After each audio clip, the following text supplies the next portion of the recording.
Hi friends, இன்றைக்கி நம்ம என்ன வீடியோ பார்க்க போகிறோன்னா மருந்து சோறு ஆக்குறது தான். ஃப்ரெண்ட்ஸ், வீடியோ பிடிச்சிருந்தா லைக் பண்ணுங்கள். இந்த சோறு நல்லாயிருக்கும். வெயில் டைமில் ஆக்கினா உடம்பு சூடுக்கு எல்லாத்துக்கும் நல்லாயிருக்கும். குளிர்ந்த டைமில் நீங்கள் இதை ஆக்கக்கூடாது. வெயில் நல்லா அடிக்கும்போது ஆக்கும்போது மேல் வலி எல்லாமே நல்லா கேட்கும். அதுக்கு ஒரு பாத்திரத்துக்கு ஒரு பாத்திரம் அரிசி எடுத்திருக்கேன். உருண்டை அரிசி, செங்கல்பட்டு அரிசி தான் எடுத்திருக்கேன். அதுதான் இந்த சோத்துக்கு நல்லாயிருக்கும். அதுக்கு ஒரு கப்பு ஒரு தேங்காய் திருவி அதையும் ரெடி பண்ணி பால் எடுத்துக்கிடலாம்.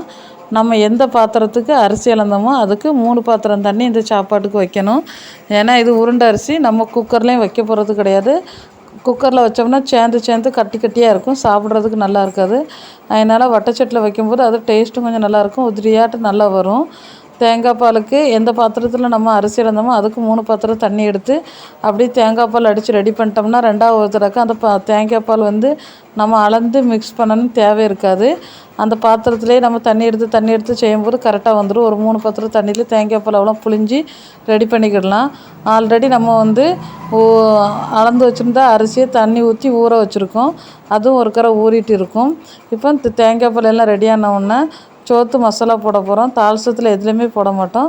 இது தேங்காய் பால் இருக்குல்ல, அது தேங்காய் பாலில் ஒரு கப்புக்கு 1 ஸ்பூன் வச்சு போடணும். ஆனால் நான் இன்றைக்கி 4 கப் அரிசி தான், ஆனால் 3 ஸ்பூன் தான் போடுறேன். சின்ன பசங்க இருக்கனால கொஞ்சம் ஸ்பைசஸ் கொஞ்சம் கூடுதலாக இருக்கும்போது சாப்பிட மாட்டாங்கன்னு இது நம்ம வீட்டிலே ரெடி பண்ணி நம்ம கம்பெனிலே சேல் பண்ணிட்டு தான் இருக்கோம். இந்த மருந்து சோறு மசாலா லைசன்ஸில் அப்ளை பண்ணியிருக்கு. அதுக்கப்புறம் நான் உங்கள்கிட்ட போடுறேன். அந்த மசாலா போட்டு எல்லாம் கலச்சி தேங்காய் பாலில் ஊற வச்சுக்கிடலாம்.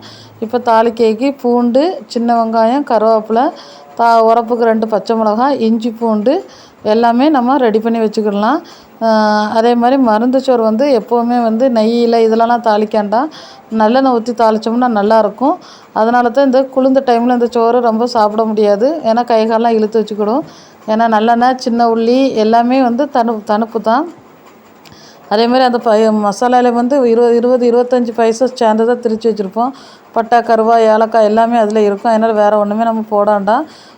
நல்லெண்ணெய் ஊற்றி 2 பச்சை மிளகா போட்டு கொஞ்சமாக வெந்தயம் சேர்த்து கருவேப்பிலை, அது கூட நம்ம உளித்து வச்சுருந்த வெங்காயம், பூண்டு இவ்வளோத்தையும் போட்டு நல்லா வதக்கிக்கிடலாம். வதக்கின பிறகு அந்த வெங்காயம்லாம் வதங்கின பிறகு இந்த கறிக்கு தேவையான இஞ்சி பூண்டு விழுது ஒரு 2 ஸ்பூன் எடுத்து போட்டிருக்கேன்.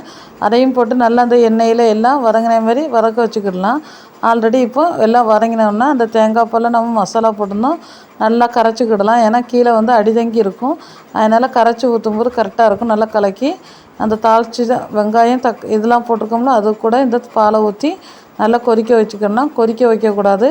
கொஞ்சமாக அதுக்கு சோத்துக்கு தேவையான உப்பையும் போட்டு நல்லா கிண்டி விட்டு ஒரு மூடி வச்சுக்கிடலாம். மூடி வச்சோன்னா தேங்காய் பால் கொதிக்கக்கூடாது. கொதித்தா சோறு நல்லா இருக்காது. அது லைட்டாக சூடு பண்ணி இப்படி கூடி இருக்கும். இந்த பக்குவம் நல்லா பார்த்துக்கிடுங்க. இப்படி பொங்கி இருக்கணும், தண்ணி கொதிக்கக்கூடாது. அப்போ தான் கொதிக்க ஆரம்பிக்கும். இந்த ஸ்டேஜில் நீங்கள் அரிசியை கழுவி ரெடி பண்ணி வச்சுட்டு அரிசியும் அதில் போட்டு நல்லா கிண்டி விட்டுக்கிடலாம். ஏன்னா இந்த தண்ணி நல்லா கொதிச்சுன்னா தேங்காய் பால் பிரியும் போது இந்த சோத்தில் ஒரு பசுமையான டேஸ்ட்டு வராது. இந்த மாதிரி போட்டு நல்லா கொதிக்க வச்சு நல்லா கிண்டி விட்டு ரெடி பண்ணிக்கிடலாம். இப்போ நம்ம எவ்வளோ தரன்னு கொதிக்கிது, கொஞ்சம் தண்ணி வற்றும்போது மட்டும் நம்ம சிம்மில் வச்சுக்கிடலாம். இப்போ தண்ணி கொஞ்சம் வற்றிட்டு இனிமேல் நம்ம வற்ற போட்டோம்னா கீழே பிடிச்சிரும்.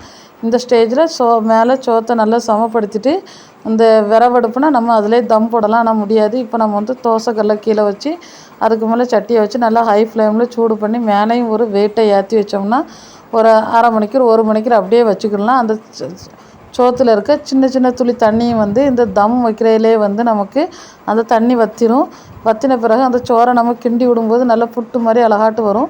சேர்ந்து இருக்க மாதிரி தான் இருக்கும். ஆனால் இந்த மாதிரி இந்த சோறு இருந்தால் தான் அது சோறுக்கு டேஸ்ட்டு. குழம்பு ஊற்றி சாப்பிடும்போது வெறுமனே நல்லா சாப்பிடலாம். இந்த மாதிரி நல்லா வெந்து இருக்கணும். ஆனால் சோறு ஒத்தையாட்டு தட்டையில் போடும்போது இருக்கும். இந்த மாதிரி மருந்து சோறு ரெடி ஆகியாச்சு. ஃப்ரெண்ட்ஸ், உங்களுக்கு வீட்டுக்குள்ளே இந்த மாதிரி செய்து பாருங்கள். டேஸ்ட் எப்படி இருக்குன்னு உள்ளதையும் எனக்கு கமெண்ட் பண்ணுங்கள்.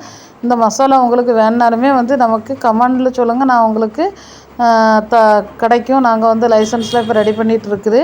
வீடியோ பிடிச்சா நம்ம சேனலை சப்ஸ்கிரைப் பண்ணுங்கள்.